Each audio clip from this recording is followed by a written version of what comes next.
स्वदोष शांत्या विहितात्म शांति शांतिर्विधाता शरणं गतानां भूयोद्भव क्लेश भयोपशान्तये शांतिर्जिनो में भगवान शरण्या।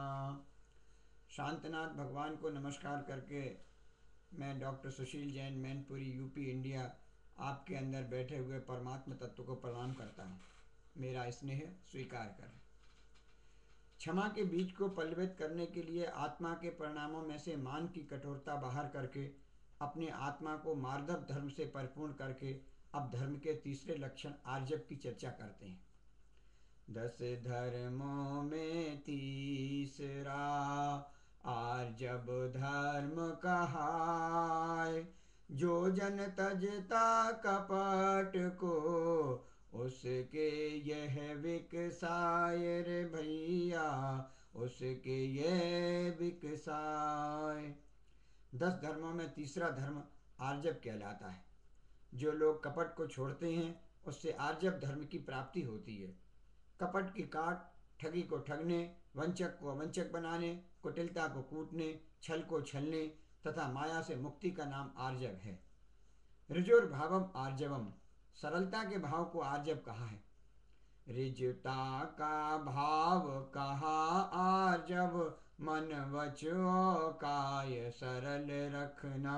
इन कुटिल किए माया होती, तेरी अंच गति के दुख भरना। सरलता के भाव को आर्जव कहते हैं। मन की, वचन की, काय की सरलता। जिस प्रकार प्रकाश सीधा रेखा में चलता है, 3 कारणों पर हम समान स्थिति में छेद करें तो एक तरफ जलती हुई मोमबत्ती का प्रकाश दूसरी तरफ प्रतिबिंबित होगा। पर ये छेद तीनों एक लाइन में नहीं हो, अलग अलग स्थानों पर हों तो जलती मोमबत्ती दूसरी ओर नहीं दिखाई देगी। इसी तरह आत्मा के परिणामों पर देव शास्त्र गुरु का प्रतिबिंब पड़ता रहे, इस हेतु मन वचन काय का एक सा होना आवश्यक है। मन में हो सो बचन उचरिए, बचन हो सो तन सो करिए। मनस्येकम वचस्येकम वपुस्येकम महात्मा नाम, मनस्यन्यता वपुस अन्यता वचस अन्यता दुरात्मा नाम। श्रेष्ठ पुरुषों के मन वचन काय की क्रिया एक सी होती है तथा दुरात्मा लोगों के मन में कुछ, वाणी में कुछ, तथा क्रिया में कुछ अलग अलग होता है। चिंतन कुछ, संभाषण कुछ, क्रिया कुछ की कुछ होती है। वीणा में 3 तार होते हैं। जब तक तीनों की संगति एक सी न हो, वीणा सुनने में अच्छी नहीं लगती। कोई म्यूजिकल प्रोग्राम हो रहा, उसमें 3 चीज़ें होती हैं, गायन, संगीत और नृत्य। अगर तीनों में संगति एक रूपता नहीं होती तो अपने को कार्यक्रम में मज़ा नहीं आता, लोग टमाटर फेंकने लगते हैं। और जब तीनों की संगति एक सी होती है तो कार्यक्रम का आनंद लेते हुए आप ताली बजाने को तैयार हो जाते हैं। और इन तीनों की एक रूपता सरलता लिए होना चाहिए, वक्रता लिए हुए नहीं। गणित के प्रारंभ की कक्षा में हम सबने 2 प्रकार की रेखाएं पढ़ी थी, एक स्ट्रेट लाइन, एक कर्व लाइन। सरल रेखा और वक्र रेखा। स्ट्रेट लाइन, सरल रेखा की परिभाषा यही है कि 2 बिंदुओं की बीच की निकटतम दूरी मिलाने से जो रेखा बनती है उसे सरल रेखा कहते हैं। और वक्र रेखा, आप जितना घूमता जाएं, जितना कर्व होना चाहें उतना घूम लें, चाहे तो सारी दुनिया में घूम आएँ, फिर भी सामने वाले बिंदु तक आपकी पेंसिल न पहुँचे। इसीलिए वक्र परिणामों को छोड़ने का उपदेश दिया है। वक्र परिणामी को सामने स्थित देव, शास्त्र और गुरु के भी दर्शन नहीं होते। अपने वक्र परिणामों के कारण वह संसार में ही भटकता रहता है। इसीलिए आचार्य परम पूज्य पूज्यपाद स्वामी ने सर्वार सिद्धि में लिखा, योगस्य अवक्रता आर्जव। योगों की अवक्रता आर्जव है। आर्जव स्वर्ग सोपानम कौटिल्याद विवर्जितम, पूजया परिया भक्त्या पूजयामि तताब्दहि। आर्जव स्वर्ग का सोपान है, सीढ़ी है, जो कुटिलता को छोड़ने पर प्राप्त होता है। इस आर्जव धर्म की प्राप्ति के लिए मैं उसकी परम भक्ति से पूजा करता हूँ। कुटिलता के परिणामों को एक दृष्टांत से समझा जा सकता है। एक राजा मद्यपाई, शराब का, संगीत का, नृत्य का बहुत शौकीन था। राज दरबार में लोग आते, उसके मनोनुकूल ऐसे अनेक प्रकार के गीत सुनाते और पुरस्कार ले जाते। एक दिन एक सरल परिणाम वाला युवक आया। उसने जो गीत शुरू किया उसकी पहली लाइन थी, जो 1 बूंद शराब पीता है वह नरक जाता है। राजा ने इतने सुना कि वह क्रोधित हो उठा और उसने गीत बंद करके उस युवक का सिर काटने का आदेश दे दिया। ये कल का लड़का मुझे सिखाने आया है कि शराब पीने से नरक जाते हैं। उसके पिता को ये बात पता लगी तो वह भागा भागा आया और राजा से बोला, राजा आप बड़े उतावले हैं, आपको बड़ी जल्दी क्रोध आ जाता है, आपको सोच विचार कर निर्णय लेना चाहिए महाराज। आपने बेटे की पूरी बात तो सुनी नहीं तथा आदेश दे दिया। उसके गाने की पहली लाइन थी, जो एक बूंद शराब पीता है वह नरक जाता है। आप अगली लाइन तो सुनते।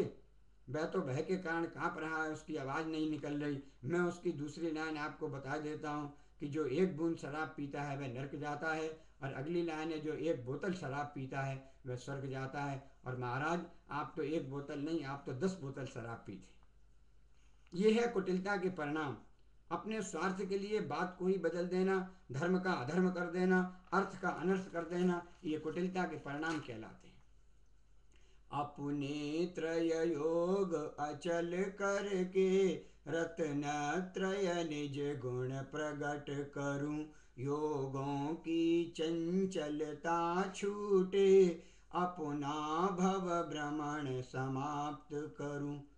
आश्रम निरोधा संवरः। आश्रम मन वचन काय की चंचलता से ही होता है। अतः संवर के कारणों में गिनाते हुए आचार्य उमा स्वामी ने सगुप्ति समिति धनवान परीक्षा परिचय जय चारित्र्य लिखा। कर्मों को रोकने में सबसे प्रमुख कारण गुप्ति को कहा। मनोगुप्ति, वचन गुप्ति, काय गुप्ति।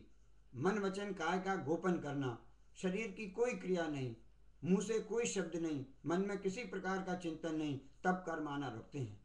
तुलसीदास ने लिखा, संत मिलन को चालिए तज माया अभिमान, ज्यों ज्यों पग आगे धरे कोट यज्ञ फल जान प्रभु जी, कोट यज्ञ फल जान।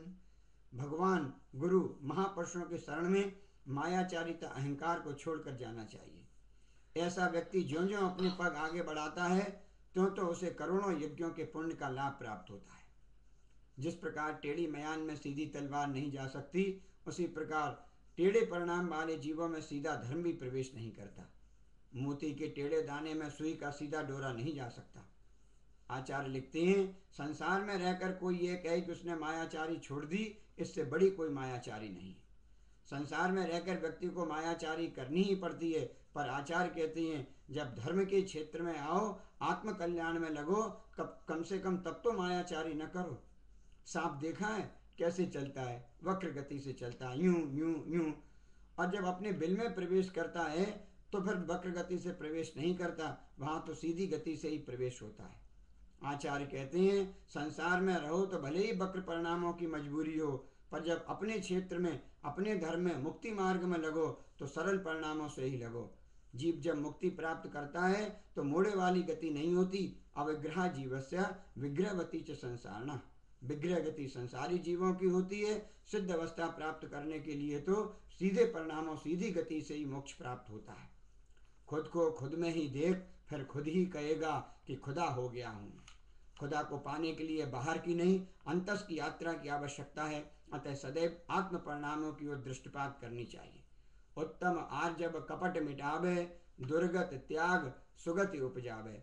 उत्तम आर्जव को धारण करने से कपट मिटकर दुर्गति का त्याग होता है तथा सुगति, मनुष्य गति और देवगति की प्राप्ति होती है। माया त्रियकौनस्य। तत्तार सूत्र में मायाचारी को त्रियंच गति में जाने का कारण बताया है। कपट की प्रीति अंगार के समान होती है। 3 तरह के दर्पण होते हैं, अवतल दर्पण, उत्तर दर्पण, प्लेन मिरर। अवतल और उत्तर दर्पण में प्रतिबिंब वास्तविक नहीं दिखाई पड़ता, परंतु समतल दर्पण में वस्तु जैसी है वैसी ही दिखाई पड़ती है। उसी प्रकार यदि मन आत्मा के परिणाम सरल नहीं होंगे तो धर्म के वास्तविक स्वरूप का ज्ञान नहीं होता।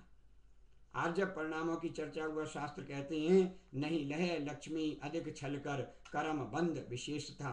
कभी भी किसी से ठगी मायाचारी करके अधिक नहीं लो, इससे दूसरे के विशेष कर्म का तीव्र अनुभाग वाले कर्म का बंध होता है। मायाचारी से व्यक्ति सरल परिणामों से घर में संपदा आती है। सरल स्वभावी होए ताके घर भव संपदा। आर्जव धर्म के पालन करने के हेतु हम अपने परिणामों को सरल रखें, मन में, वाणी में, शरीर की क्रियाओं में एक रूपता रखें, अपने जीवन को सरल बनाएं। बच्चों की बात अपने हृदय को साफ रखें, ठगी न रखें, अपना जीवन